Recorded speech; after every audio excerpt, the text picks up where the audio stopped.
নমস্কার, Assam prime network থেকে আমি ইন্দ্রাণী আপনাদের স্বাগত জানাচ্ছি। আসামের পাথারকান্দির 3 জিপিতে নতুন সভাপতি ও সহ সভাপতি মনোনীত।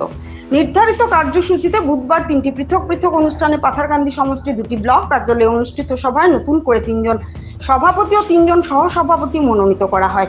এদিন পাথারকান্দি ব্লক কার্যালয়ে অনুষ্ঠিত প্রথম সভায় সর্বসম্মতিক্রমে পুতনি জিপিতে সভানেত্রী পদে নমিতা গোয়ালা চাষা ও সহ সভানেত্রী পদে বর্ণালী পলাইকে মনোনীত করা হয়। এর আগে সভার শুরুতে নবনির্বাচিত প্রত্যেক সদস্যকে শপথ বাক্য পাঠ করান পাথারকান্দির অ্যাটাচ সার্কেল অফিসার অদিতি নুনিসার। সঙ্গে উপস্থিত ছিলেন বিডিও অজয় কার্কি ছেত্রী। উল্লেখ্য যে গত 5 বছরও নমিতা গোয়ালা চাষা পুতনি জিপির সভানেত্রী ছিলেন। সভা শেষে নতুন সভানেত্রী ও সহ সভানেত্রীকে পাথারকান্দি ব্লক মন্ডল বিজেপি কার্যালয়ে সংক্ষিপ্ত পরিসরে সংবর্ধনা ও জ্ঞাপন করা হয়।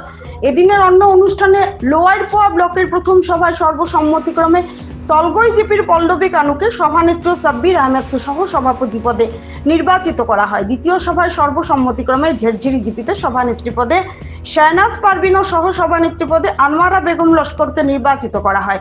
এর আগে অনুষ্ঠানে উপস্থিত প্রত্যেক ওয়ার্ড মেম্বারদের সরকারিভাবে শপথগুচ্ছ পাঠ করানো হয়।